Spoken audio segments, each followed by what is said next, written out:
Welcome to The Debate. If you want a child to truly master English, should you make them study a textbook or, I don't know, just hand them a sewing needle and a recipe for cake? Today, we are looking at a curriculum from the British Cab that, well, it completely throws away the chalkboard.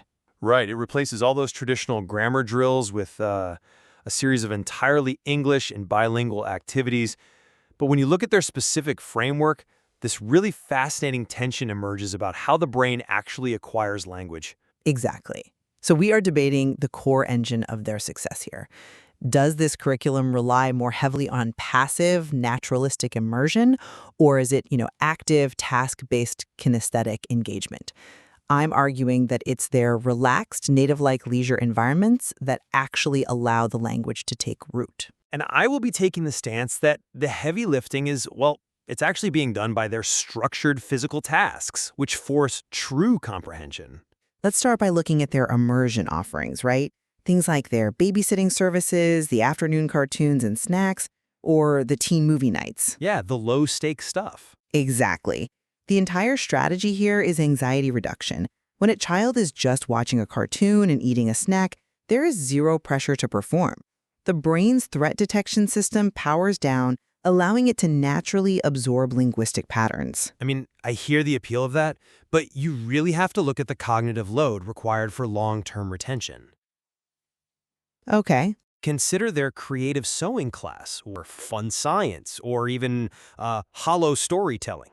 True language retention requires active production. When a child is sewing, they aren't just passively hearing words. They are physically mapping specific actions to procedural instructions. Right. They have to follow along. Exactly. That cognitive friction is what permanently locks the vocabulary into the brain. But doesn't that friction also create stress? Take their yoga kids or English at the park activities. These specifically target what linguists call the affective filter, which is basically just the emotional wall that blocks learning when we feel, stressed or self-conscious. Sure, but Wait, think about how a baby learns their very first language. They aren't given a sewing needle and strict goals. They learn through constant, low-stakes pattern recognition. They play in the park, they observe context, and the brain subconsciously links sounds to meaning over time until they're ready to speak organically. Okay, but the flaw in comparing this to first language acquisition is, well, continuous attention. A baby has no choice but to figure out their native language to survive. Fair point. Right? In an afternoon cartoon session, attention isn't guaranteed. A child can watch an animated dog chase a cat and completely ignore the English dialogue because the visual tells the whole story. They just, tune the words out entirely. So you think they need immediate stakes to stay tuned in? 100%. Look at their cooking lab or the singing and guitar sessions. There are immediate physical consequences there. If you don't actively decode the syntax to measure the exact right ingredient, your cake is ruined. If you misinterpret the chord instruction, the music stops. Okay, a ruined cake is a bit dramatic, don't you think? Well, I mean, maybe to you, but that's the mechanism. That mild immediate consequence triggers a tiny spike of adrenaline and focus.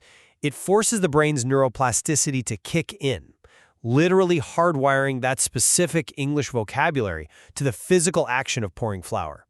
You just can't get that deep neurobiological engagement from casually watching a movie.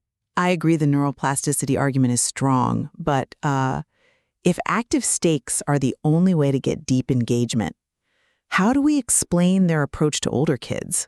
What do you mean? Teenagers notoriously resist forced participation, right?